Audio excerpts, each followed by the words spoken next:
तर भाजपाच्या यादीची वैशिष्ट्ये पाहूयात। आचारसंहितेच्या आधीच भाजपाची उमेदवार यादी जाहीर करण्यात आली आहे।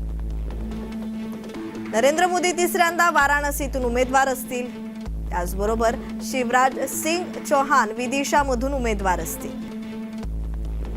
गांधीनगरमधून अमित शाह लोकसभा लढणार आहेत। राजनाथ सिंग लखनौचे उमेदवार असतील। अमेठीतून पुन्हा स्मृती इराणी मैदानात आहेत। भाजपाच्या पहिल्या यादीत 195 उमेदवार घोषित करण्यात आलेत। यादीत विद्यमान 34 केंद्रीय मंत्री आणि लोकसभा अध्यक्षांचाही समावेश आहे।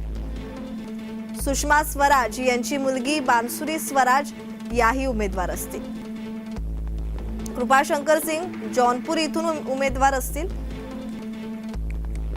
तर भाजपाच्या यादीत महाराष्ट्राची एकही जागा घोषित झालेली नाहीये। तर यादीत विद्यमान 34 केंद्रीय मंत्री आणि लोकसभा अध्यक्षांचा समावेश आहे।